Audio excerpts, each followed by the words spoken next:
Girl, you better go grab a Red Bull and a snack, because this is gonna be a long one. Hello, planet Earth. Hi.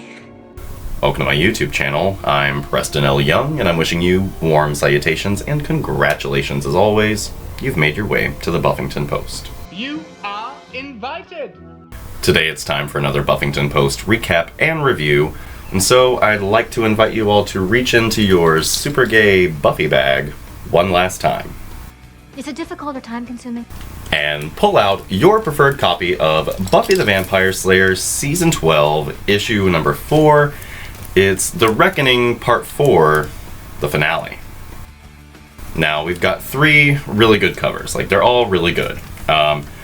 We'll start with the one I like the least, which is the main cover. Like, the traditional cover is by Stephanie Hans.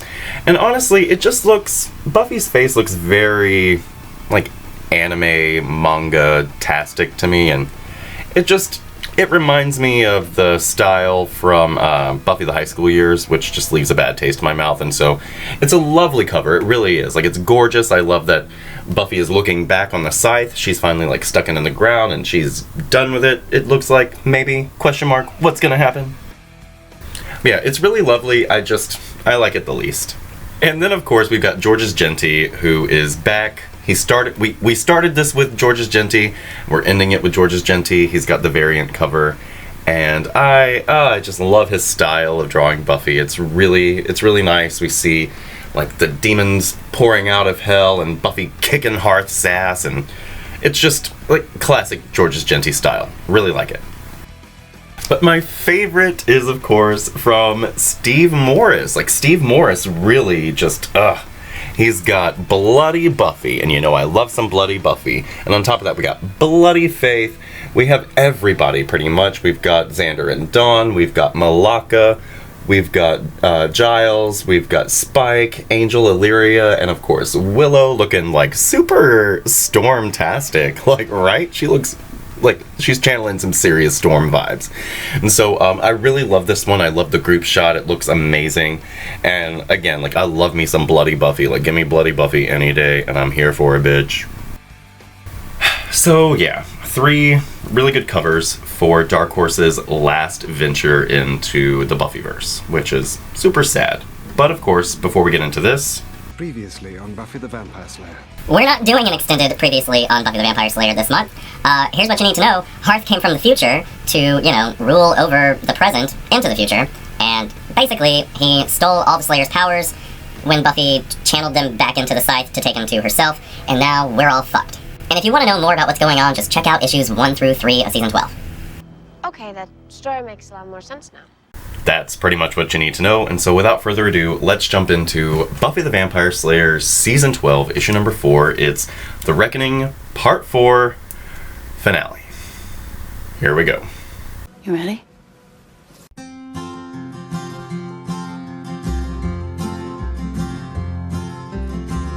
Everybody is wondering what and where they all came from.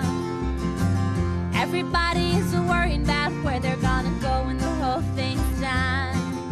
But no one knows for certain, and so it's all the same to me. Think I'll just let the mystery be. Some say once you're gone forever, and some say you're gonna come back. Some say you rest in the arms of the Savior who fits in the ways you lack. Some say that they're coming back in a garden, bunch of carrots and little sweet peas. I think I'll just let the mystery be. Everybody is wondering what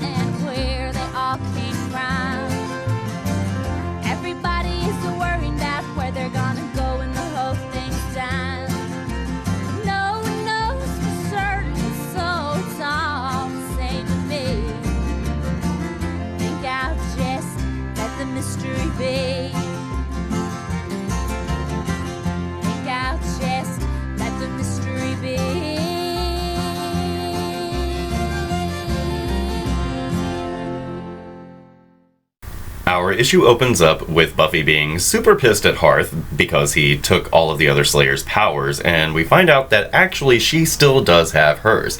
So she goes after Harth with the scythe, but he grabs it from her and says, "I've got all the power of all the other Slayers, so I'm pretty sure the scythe is mine now," and he kicks her right in the gut. Malaka is blaming herself for Harth being able to, take all of the Slayer power because, of course, she is his twin, and that's how he got all of the Slayer memories in the first place. And Aaron is confused as to how a man can actually, hold the power of the Slayer, because that's against the rules. But Giles pipes in from Command Central and says, well, technically, there is precedent for men, wielding some of the Slayer power, but the fact of the matter is, they can't really handle the Slayer power because, the memories of the other Slayers, drives them insane and crazy, and so the only reason that Harth is kind of able to deal with the craziness of the Slayer memories is because he doesn't have a soul, and so he's not, emotionally affected by them, right? Harth is trying to kill Buffy with the scythe, and, he just, kicked her in the gut with all of the power of all of the other Slayers on planet Earth, and so she's kind of winded, and Spike and Angel are trying to keep him at bay while Illyria goes after the mayor, and it looks like we just have to go back to, the plan, which is open the portal to hell and shove them all through, right? So this is what we're going to do. Dawn opens the portal to hell, and Willow tries to create a hurricane spell to blow all the demons through, but she just can't. She's not got enough energy in her to pull it off. So, what are we gonna do? Meanwhile, there's the very real problem of Harth, which is he's got all the fucking power, and he's just handling Spike and Angel like they're nothing, because with all of the power of the Slayers in the world, they are nothing.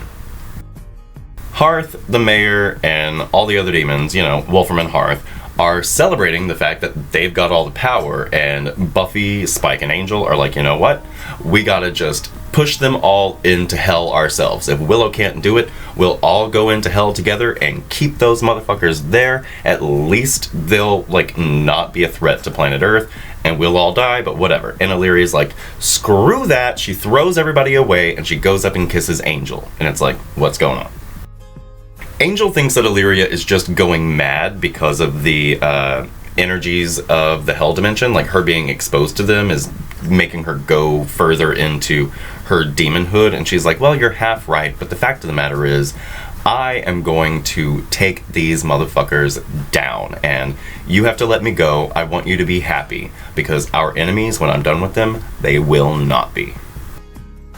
Turn the page, and Illyria transforms back into its old one form, which is fucking awesome, right?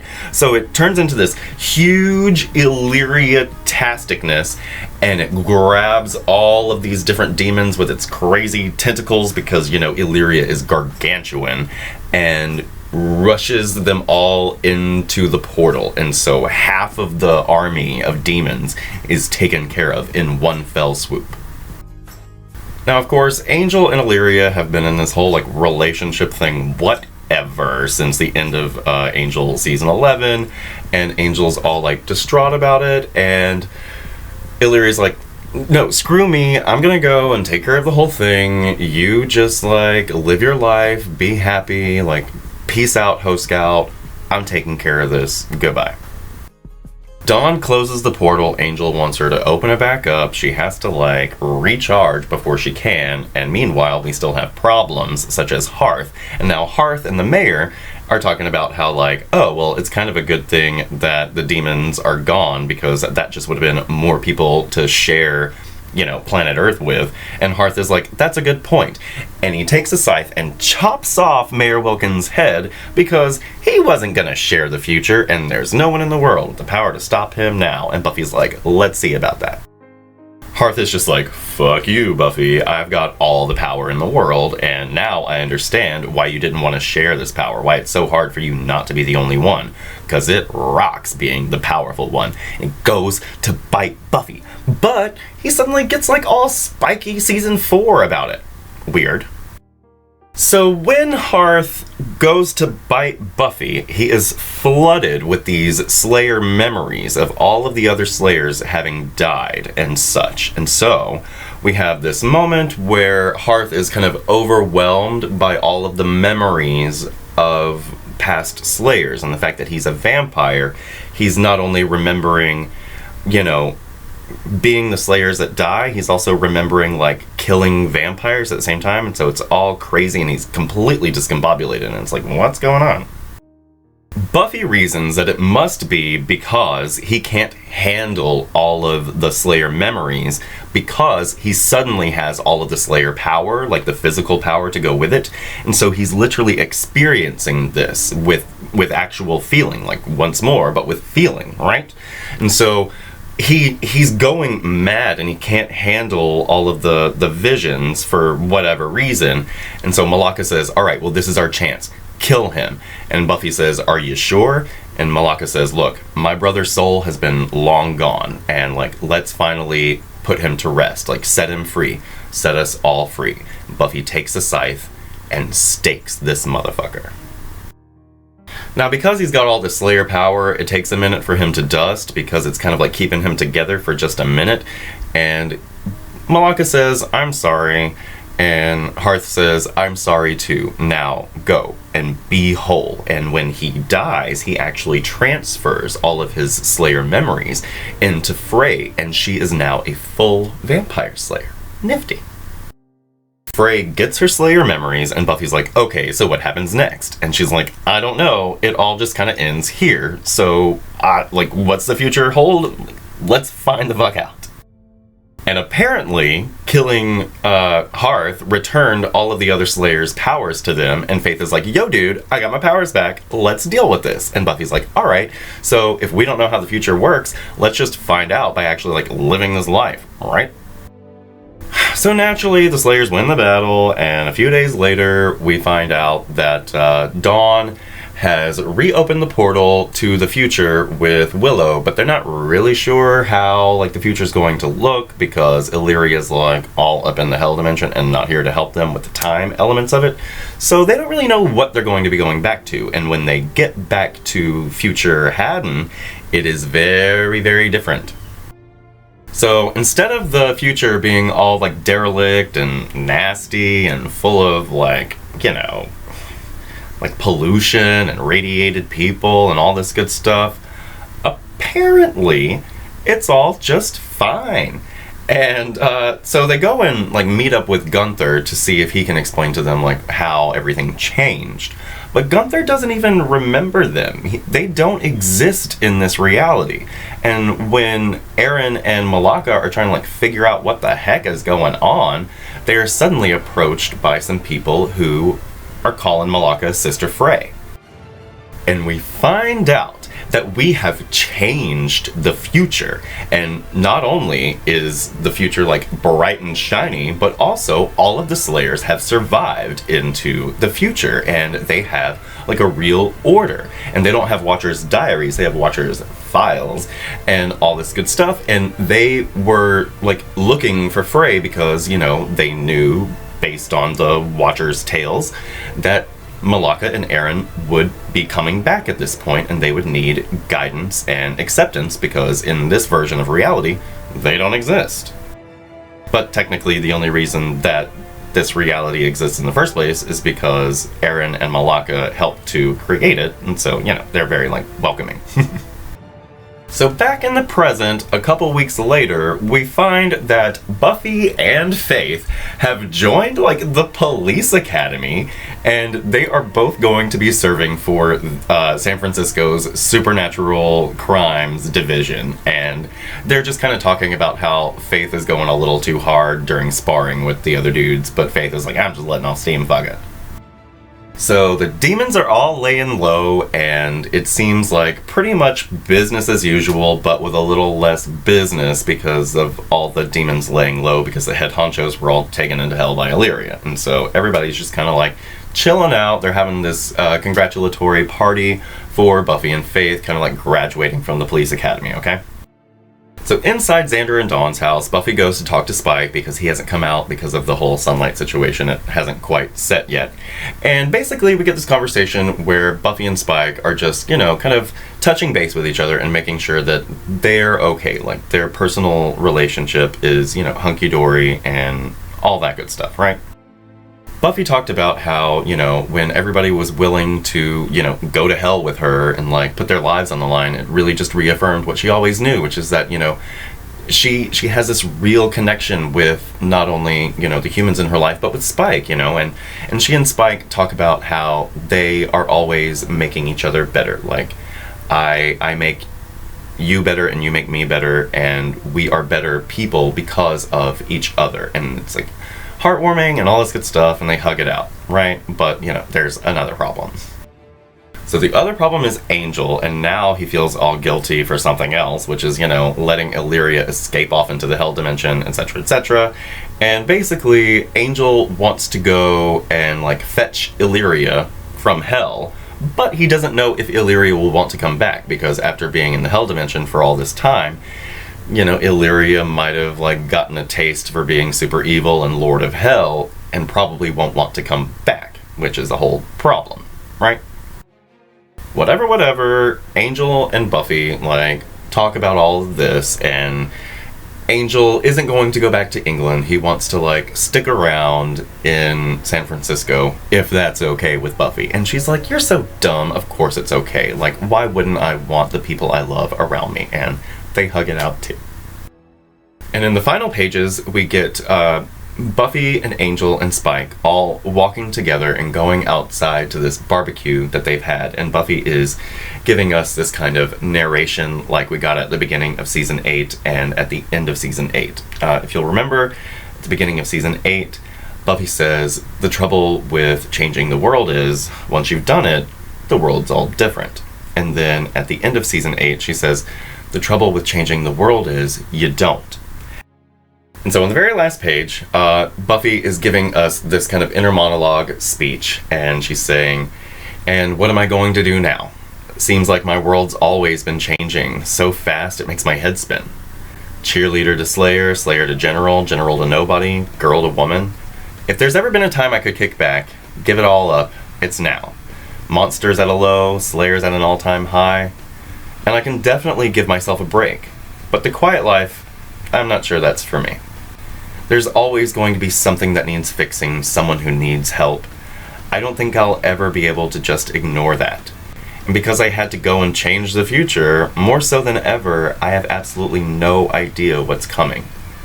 The trouble with changing the world is, and you turn the page, and it's everybody together, happy, one last time. She says the trouble with changing the world is worth it. And that's how we end Buffy the Vampire Slayer. Wow, I was not expecting to get all this emotional about it. I didn't get this emotional when it actually ended, but, like, the trouble with changing the world is worth it, right? Like, the Buffy comic books, they did change the Buffyverse. Like, they changed everything that we understood about, like, what it meant to be Buffy. I feel like I got to know Buffy so much better through the comic books, and that's worth it. Even though this ending is not satisfying, even though I feel like it was too short, it wrapped up too quickly, and a lot of shit in this book really pissed me off, it has been worth it. Just to get to live with these people. It ended in 11 years after the show ended. We're still living with these people. And maybe not anymore, but, like, the fact that we've had all of this time to invest in these characters and grow them and really explore what's at stake, pun intended, for them, it has been worth it. And I feel like that final statement says so much about what the books are. Like, you may not have liked them, you may not have enjoyed everything about it, but if you were really paying attention and you really got what they were trying to say, it is worth it. The trouble with changing the world is all good things must come to a fucking end. And the end for this, well, hold on, let's just keep with the good feelings for a moment. This final page, we've got Spike and Angel, like, up on the porch, and we've got Buffy, and Buffy is between Spike and Angel and all of the human folks, which is kind of, symbolic of everything, I think. And we've got Xander and Dawn and Baby Joyce, and we've got Faith and Willow, laughing at something, they're getting along, right? And then at the bottom, we've got Andrew and Giles playing Scrabble, and, the first thing you see is goodbye, goodbye, and, goodbye Clem, goodbye the Bronze, goodbye Akafla, goodbye Fjarl, goodbye Mash, because I want to say either yesterday or today was actually the anniversary of the MASH coming to, television, so that was nice. But yeah, when I was looking at the Scrabble page and it said goodbye, I was just like, oh my god, fuck you, you got me.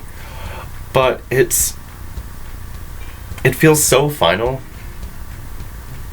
And let me just say, these motherfuckers love a barbecue. Angel and Faith season 10 ends with a barbecue. Buffy season 11 begins with a barbecue. Buffy season 11, it ends with a barbecue. Buffy season 12, it ends with a barbecue. These motherfuckers love a good barbecue. And it looks, you know what? I think Willow is eating a piece of pie. I think that's an American Pie joke. Oh shit, that's funny. Oh, that's cute. Good for you, Willow. Oh, that's too funny. What else? I'm just gonna go through the little Easter eggs that we get here. We've got Malaka. She's wearing a the Bronze hoodie, which is really nice. Do we have any other big Easter eggs? Not for real, for real. So, oh well, we have a flashback to Kendra being killed by Drusilla. We have a flashback to Nikki holding baby Robin. We have all of these different Slayers from the Tales of the Slayer books, the one who got burned at the stake, and the Asian girl, and some others. We have Nikki getting killed by Spike. We have the Slayer from the Boxer Rebellion being killed by Spike. We have the first Slayer. We have Buffy kissing Angel before she, sends him to hell. That was all cool. I did like that there was kind of a throwback to Spike's chip in his head when Harth goes to bite Buffy. I thought that was, kind of, it's kind of annoying, but at the same time, it's kind of cool, so I'll give it to you overall. Okay, so let's talk about some stuff I don't like. Mind if I come in? I don't like that Harth killed the mayor. Really? Harth kills the mayor? I don't like it. I think it's bullshit. I really think that we should have given Faith the mayor. I think it was an opportunity for her to say, I deny you, to the point of murdering you, right? So I really felt like Faith should have been the one to kill the mayor. I get it that Harth is so devoid of any kind of conscience that he's fuck you, I'm on all the power. So I get it, it makes sense, but it's not emotionally satisfying because again, we never really got to know Harth. The best things about Harth are in the Frey book and they're in Time of Your Life, where there's this really sadistic and fucked up love that he has for Malaka. So whatever. Also, Aaron has nothing to do here, and so either when it comes to that, Harth should not have killed the mayor. Faith should have killed the mayor.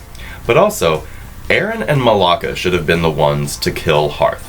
I think Buffy killing Harth, it doesn't hurt.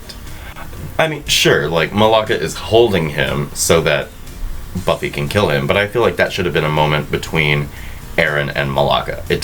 It really doesn't read. It just super doesn't. And because Malaka is able to actually hold Harth down, I'm assuming that she still retained her powers just like Buffy did, because technically Malaka is not one of the Slayers that Buffy shared the Slayer power with. So I'm guessing we're supposed to believe that, or understand rather, that Malaka and Buffy are both still actively having their Slayer powers. So that's something that's not really spelled out, because again, we only had these 4 issues. But I just wanted to kind of like clarify that. It looks like Malaka and Buffy are both still empowered. What else? Illyria. Okay. So Illyria, who is not just Illyria, by the way. Like, Illyria is still Frederia, right? So now, not only is Illyria stuck in hell, also, by the way, Fred is stuck in hell too. I feel like we're just super skipping over that. I feel like they should have just skipped over bringing Fred back in the last issue just to remind us that she and Illyria are like sharing this body. Because now I can't realize that fucking Fred is stuck in this hell dimension sharing a body with Illyria for God knows how long. What the fuck? What are you doing? The actual fuck. I feel like they just glossed right over that. Like, nobody's shedding any tears for Fred. Angel's all upset about Illyria being stuck in hell, but not Fred. What the fuck? Oh man. We really don't get anything about Wolfram and Hart. Like, I get it, they killed Harth, but like, Wolfram and Hart is still very much a thing. Duh. So, like, Wolfram and Hart is still out there, and we don't do anything to kind of wrap them up or get rid of them or any such bullshit. So that's super fucking dumb. It wasn't really clear to me, because I super thought that he got all of the Slayer's powers, including Buffy's, and so that wasn't clear in the last issue. And so, like, whatever, it turns out, no, when we come back, Buffy still has her powers. It's just all the other Slayers who conveniently do not. Whatever. And I get it, they needed Buffy to be strong enough to wield the scythe and kill Harth. But damn, man. Also, I think it's a little sexist, like, let's just get it out of the way. I think it's a little sexist that women can handle, like, all of the memories of the Slayers and, like, the powers of the Slayers, but men can't because it drives men crazy. Like, that's kind of sexist. It's kind of shitty. Like, that... And Buffy goes, I think it's just a guy thing. Like, what the... Like, fuck off. Hush! You talk too much. Homegirl, you never shut up. Goddamn!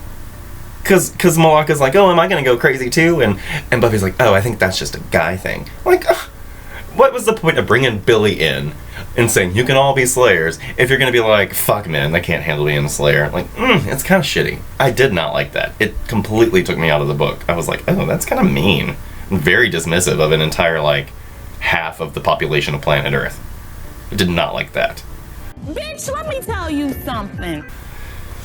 So I told you I wasn't going to be satisfied, and I'm kind of not. But at the same time, I kind of, like, low-key am, because, you know what? The trouble with changing the world is worth it. Damn, that got the shit out of me. They really, it's like, they were like, you turn that last page and you see everybody happy and you're like, yeah, it's worth it. It's totally worth it. I don't know. It's so weird. It's so weird. Like, this is the end of Buffy, you guys. Like, this is the fucking end. And it's just like, where do we go from here? And I don't know. But, like, the thing about it is, where do we go from here? Because this world seems very much set up to continue. I'm back. Because, like, okay. So we've got this whole deal where Buffy and Faith, I love the idea that Buffy and Faith are in it together. Oh, finally. And they're getting along and joking back and forth. And the whole deal is just super nice. Like, thank you, Buffyverse. Finally, Buffy and Faith are getting fucking along. Love it. I know it's late. And so, like, that's a whole thing. Like, Buffy and Faith. supernatural cops coming in 2020. I don't know. Like, there's somewhere to go with that. Willow says that the reason that the future is all great is because now that they know that the future is going to be shitty, like, that's what she is going to be working on in her, like, women empowerment center. They're going to work on, like, not polluting the earth and not creating irradiated people. But that goes back to the whole, like, radiation thing, because, you know, there were all these, like, mutants created by radiation in the future. And it just goes back to my whole theory about how Gunther, like, maybe he's not, like, a mutant because of radiation. Maybe all of that is, like, maybe the reason that Gunther's all, like, Fishman has more to do with the Magic Town bullshit that went down at the end of Season 9 of Angel and Faith that we had to deal with all through Season of 10 Angel and Faith, right? Because Magic Town, like, transformed people into, like, magical beings, and so maybe Gunther is just, like, a descendant of people who, you know, were all, like, Magic Townified. So that leads me to believe that I was right the whole time. Because we go back to the future, and sure, it's not all polluted, and everything's, like, bright and shiny, and we've got, like, slayers everywhere, and everything's fucking great. But also, Gunther's still a thing. So I think I was right about future Manhattan being, like, not so much to do with, like, pollution and radiation, but mostly to do with, like, the Magic Town magic stuff. I think I called it. That's a really deep question. Confirmed. So, yeah, what else? We had Andrew back for this little bit. You know, that was nice. He was talking about, Giles was saying that the fight song couldn't be fight song, and I hate that song, fight song. This is my fight song. Like, shut up. Oh, God, I hate that fucking song. No, that is not gonna, no, bye. No. The stuff between Buffy and Spike, it's fine. It's fine. It's kind of easy. It's, like, super easy. Like, she doesn't end up with Spike. She doesn't end up with Angel. Nobody got shanshued. Thank you. Like, the powers that be, like, thank you. No shanshu for these assholes. I was really worried about that shit.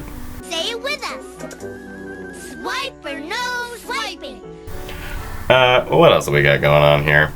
I like that, you know, they got the baby back from Xander's terrible parents. Again, I like the idea that Buffy and Faith are on the same page and they're, like, at the same job. They're, like, on a level together. Like, they're doing the damn thing together. That's really cool. I like the idea that that the Slayers are all, like, still a thing in the future. So, like, somehow we figured out how to continue the Slayer legacy en masse into the future, which is something we never discussed, but I guess they did it in the 200 years, you know, in between. So, good for them. Exactly. And that Frey actually has a community to be a part of. Oh, I really like that. You know, Malaka, she was all alone, and in her own book, you know, she was all alone. Her sister was over here. Her brother was all fucking evil, and she didn't even know until he turned up and he was all evil, whatever. And then, you know, in Time of Your Life, you know, Malaka, you know, Dark Willow told her she had to be all alone and all this good stuff. So basically, the whole Time of Your Life / Frey timeline no longer exists. It's all been unwritten, unmade, undone, the end. Like, do not pass go, do not collect $100. Like, it doesn't fucking exist. Bye, Felicia. Which is kind of shitty. But, here's one thing. Okay, so, Malaka and Aaron came from the future to the past, just like Harth, right? Okay. So when she gets back, like, she and her sister don't exist in the future. And so when Willow says that she's basically trying to prepare for the future to make it better, is she going out of her way to make sure that Aaron and Malaka and Harth are never born? Because you would think that when Malaka and Aaron get back to the future, that there would be, like, duplicate versions of them that have no knowledge of any of this crap, and that would be the problem to deal with, right? Right. Is that not how that would work? Unless Willow went out of her way to make sure that Malaka, Aaron, and Harth were never born in the first place so that they wouldn't have to deal with this duplicate situation when they went back to the future. Am I the only one who's, like, on this page, like this page where they get back and they don't even fucking exist in this reality? Whatever. I do like that they get to go back to the future and it's not their future, it's not their time, but they get to exist in this more like utopian future because of the fact that they made it possible by going to the past. Like, I really like that. I just really don't like the jump in logic that they were never born. Like, were they only born because of the shitty world? Because that's like a reason to have your shitty world. But now that it's like, oh my god, tangent universes and all this good stuff, like basically time travel. You know nothing. I feel like the stuff with Harth, you know, the fact that he couldn't handle being the Slayer, it would have made more sense if they'd said that, oh, well, you can't have all of the powers of the Slayer, like the physical powers of the Slayer, and be a vampire. That would have made more sense than him just being a dude. That just feels like lazy sexist writing. And so the whole climax with Harth, and like he goes all crazy because of this, it would make sense if it's like, oh, well, it's not meant to be in a dead body. Like, that's the whole thing about being the Slayer. Like, the Slayer powers is a very specific thing. It belongs in a human body. And the fact that it's a Slayer power and you put it in a dead body, it wouldn't work. But no, it's just because he's a man. The end. I don't like that shit. It's fucking dumb. Get your shit together. Get it all together and put it in a backpack. All your shit, so it's together. And if you gotta take it somewhere, you know? Take it to the shit store and sell it. Or put it in a shit museum. I don't care what you do. You just gotta get it together. Get your shit together. And again, I just can't get over the fact that we're just glossing over the fact that, you know, Fred's in hell. But anyway, like, tangent over. Yeah, like, where can we go from here? There are, like, places to go. And the main place is, like, well, if we're gonna pick up with these folks after all of this, like, fucking, we need to go and rescue Fred. Pronto. Because Illyria is not the only one in hell. So that's somewhere you could go with it. I will give them this. Everybody was talking about how OP Illyria was this whole time. And we were like, why isn't Illyria just fucking solving all of the problems? And Illyria solved all of the problems. So yay. Like, old one Illyria grabbed all these motherfuckers with the tentacle situation, took them into hell. That's a good use of Illyria. I tired of that one quickly. But if this is really the end, which now, the more that I'm looking at it, it looks like it can't be the end because of Fred in particular. If this were really the end, if this is truly, like, and honestly the end, you needed to separate Fred from Illyria, like, apparently was the fucking plan all along. You needed to separate those entities from one another so that we wouldn't have the situation of Fred being stuck in fucking hell.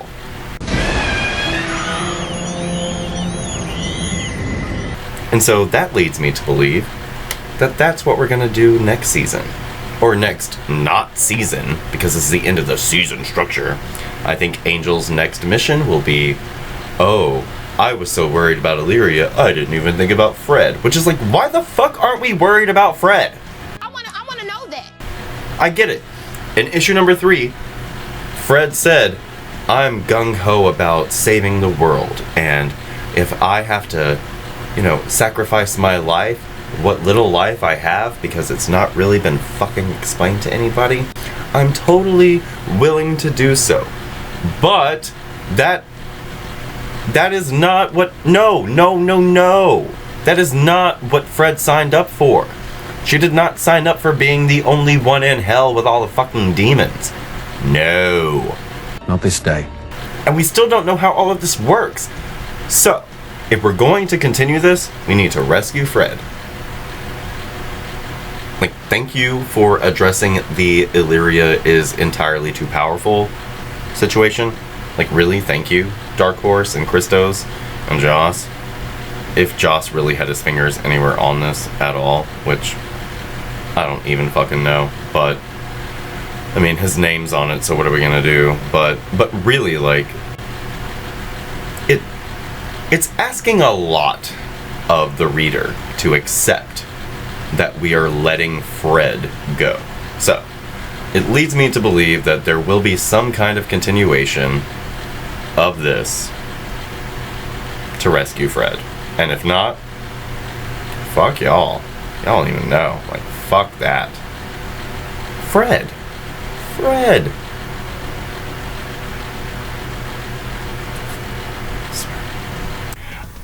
We could do the whole, like, Angel and Spike and Buffy and this polygamous, polyamorous relationship like Harmony had written for them, or thought she had written for them, and all this good stuff.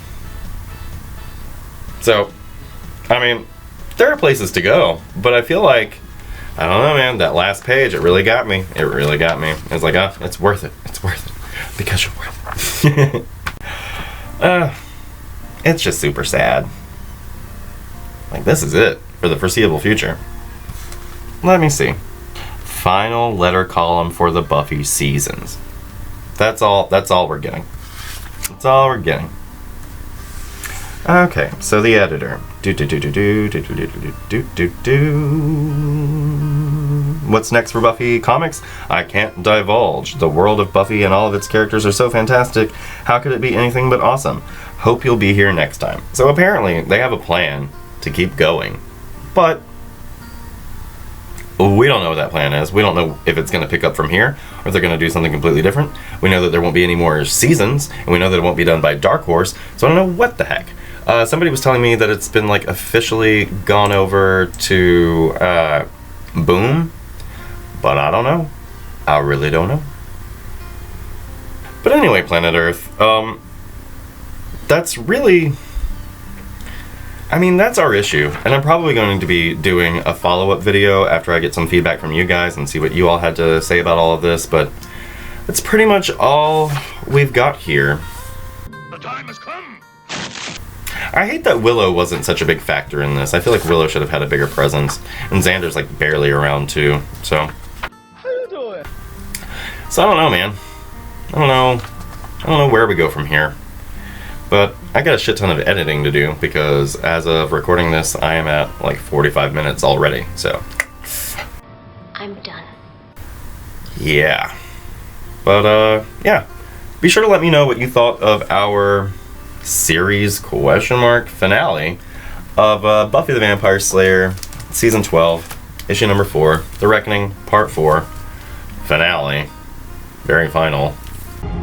There's a hole in the world. In the comment section down below. Be sure to like, comment, share, subscribe, and as always, question. I hope you're having a great 2018 so far, everybody. You can come right back here to the Buffyngton Post anytime for Buffy the Vampire Slayer reviews, Angel and Faith reviews, Buffyverse discussions on the other Slayers, and more. Have yourself a great day today, and we'll see you next time. Bye.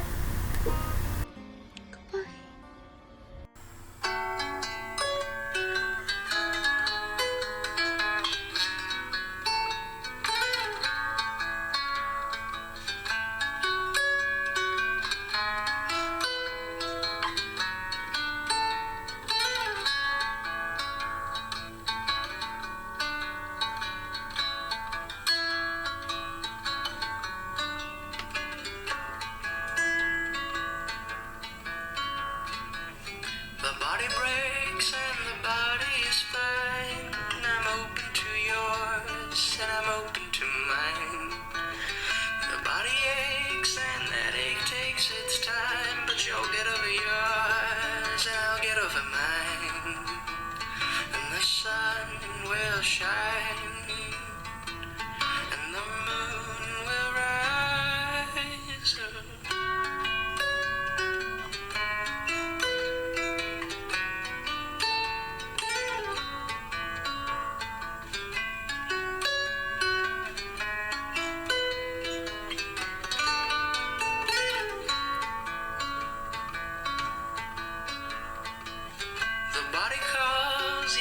It calls out, it whispers at first, but it ends with a shout. The body burns, yeah, the body burns strong, until mine is with yours, then mine will burn on. My flesh sings out, it sings, come put me out.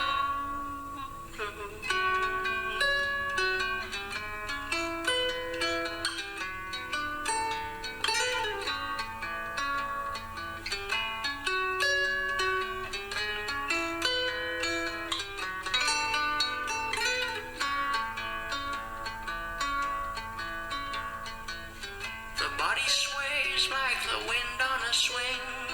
A bridge through a hoop or a lake through a ring. The body stays and then the body moves on.